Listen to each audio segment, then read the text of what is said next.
Hello, welcome to a new video. Today I'm bringing you part 2 of a tag video that was created by Andy over at Zebra Reads. So it is the Hamilton book tag, but this is for Act 2. So there is a prompt for every song in Act 2. There was one for Act 1, which I previously did, which I will leave wherever it is. I did not answer all of the prompt questions because I think some of them, my answers would be too spoilery and I don't want to spoil people for books. But Andy did say, like when she did the original video, that you don't have to do every single, you can just pick your favourites or whatever. So I've done the same with this one. I have not done all of them. I will say what the other prompts are when I get to them on the list. But let's just get stuck in. So what did I miss? A book that's been getting a lot of hype but you haven't read it yet and feel like you're missing out, or a book that's really hyped but you don't get it. So I'm going for the second half of this question, and I'm not putting a picture here because it's literally anything by Colleen Hoover. I don't understand why people want books that romanticize abuse, and this isn't me trying to gatekeep what people read. If you want to read Colleen Hoover, read Colleen Hoover, but I am gonna silently judge people that read Colleen Hoover because I just don't understand it. And I get that everyone has different tastes, but as someone who has been in an abusive relationship, I just don't get it. So yeah, I would very much like people to stop hyping up her books because no thank you. Next one is Cabinet Battle number 1, a book with politics. I could choose none other than Feed by Mira Grant. This has easily become a new favourite. It is so well done and I am obsessed with it. I need to continue the series, but like that book was just so good. Do I need to? Ash will say yes. Next is Take a Break, a book with a character who is a workaholic or who can't do things just for themselves or to relax. So for this I've chosen Love Letters on Hazel Lane by Jennifer Page.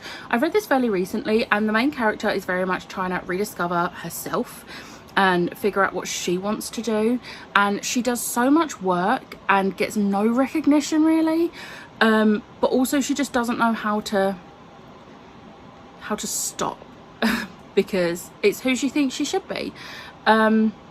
It's a really good book. I really quite enjoyed this, and it was more of a contemporary rather than a romance. The romance was very much just part of a side plot really, even though the plot is based around her. I'm not explaining this correctly.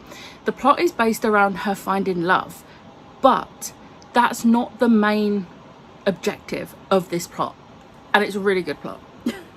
Next one is Say No to This, a book where the character makes a huge mistake. So I'm going for Count Your Lucky Stars by Alexandria Bellfleur. I hate the third act conflict. I hate how the character handles what happens. It is not the way it should have been done, and I stand by that. Next is The Room Where It Happened, a book with a character who needs to know everybody else's business, or a book with secrets. I'm going for the entire Dark Artifices series by Cassandra Clare. A book with secrets.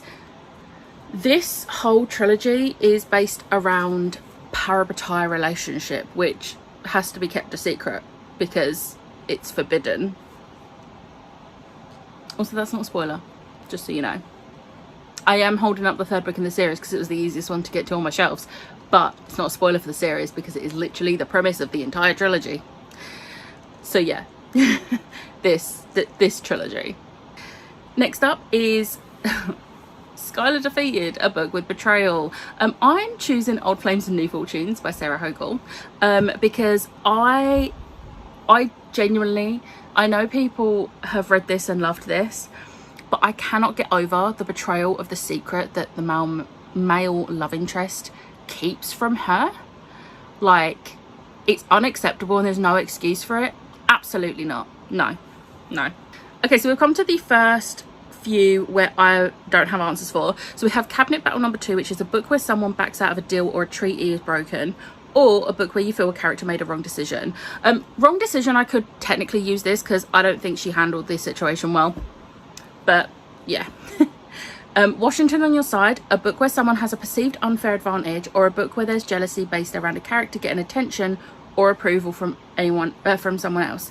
I don't really know how to answer this without spoiling something, so yeah. One last time, a book where a character leaves a job or walks away from a toxic situation. I can't think of any books I've read where they leave a toxic situation or like leaves a job without it being spoilery. I genuinely can't. There probably is. Like, I can think of one right now, but it's spoilery. I don't know. I feel like I have read a book though where the whole like point of the book is she walks away from a job at the beginning, but I can't think what it is. I think it might be a Julie Kaplan book, but I'm not sure.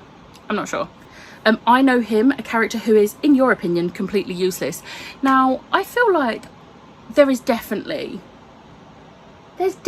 one, but I've been racking my brains and I cannot think. So I probably could answer this. This one I don't think is spoilery at all. I can't think. The Addams Administration, a book where a character has nothing left to lose or doesn't care about the consequences of their actions. Again, I can't think of any. We Know, a book where someone tries to use blackmail or leverage to get their own way. Again, I definitely feel like I've recently read a book where there is blackmail, but it's just not, the brain's not braining. Okay, Hurricane, a book that left you stunned or speechless when you turned the final page. Now, usually you would think, oh, like what, a thriller or like something like that. The Love Hypothesis by Ali Hazelwood. Are we shocked? No, not in the slightest. Yeah, this book had me reeling the first time because I just could not believe how much I'd loved it. So it had nothing to do with the plot.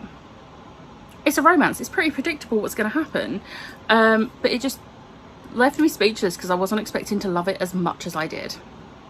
Next is The Reynolds Pamphlet, a book where a character did something so stupid you seriously consider throwing your book across the room or out of the window. This is going to really shock you considering my last response, but Not in Love by Ali Hazelwood. The male character says something that I genuinely almost DNF'd, and I never thought I'd say that about an Ali Hazelwood. I actually think on a reread this is going to get lower than 5 stars. I think it was just the hype of a new Ali Hazelwood book that made me give it 5 stars, and all the others have still been 5 stars on rereads. But I don't think this one is going to be, because he just angered me so much with one thing in particular he said. It was so unnecessary and out of line, and I really don't like him. Next is Burn, a book with a character you'll never forgive, or an author you will never forgive for something they did in a book.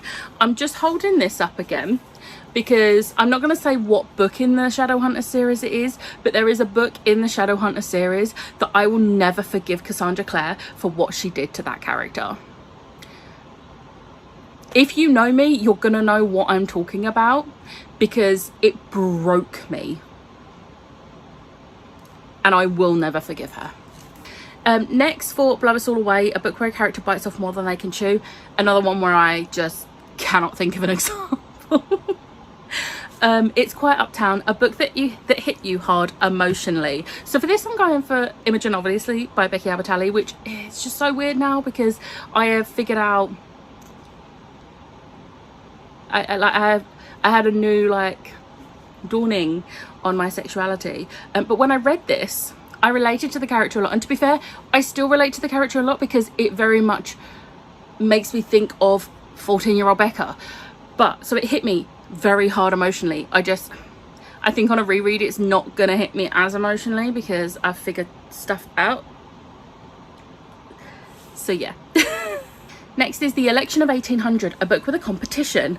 I know I've read so many books with like trials and things like that, but for the life of me I couldn't think of any other than Icebreaker by Hannah Grace, because this has like tournaments. Like, she's a ice skater, he does ice hockey, and they obviously have tournaments and stuff, so competition.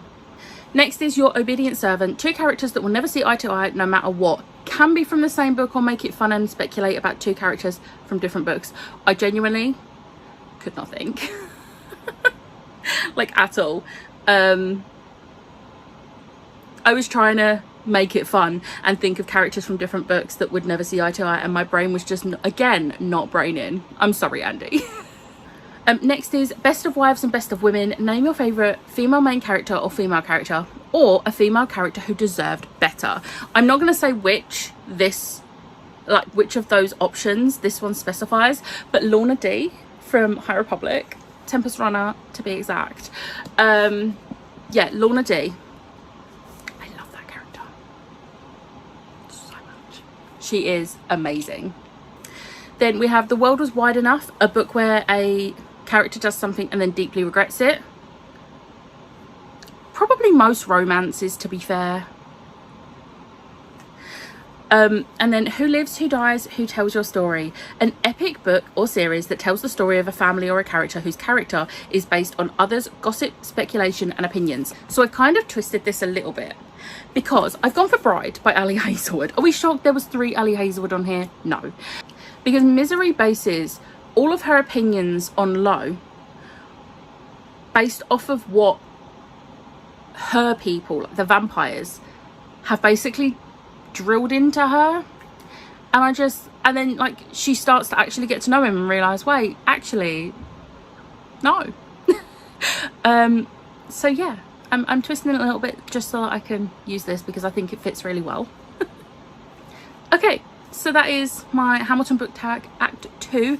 Thank you, Andy, for creating this. I'm really sorry my brain wasn't braining enough to find answers for all of these, but I'm sure you understand. You know what brains are like. Brains suck. Which is hilarious because there's a zombie book on this as one of my answers.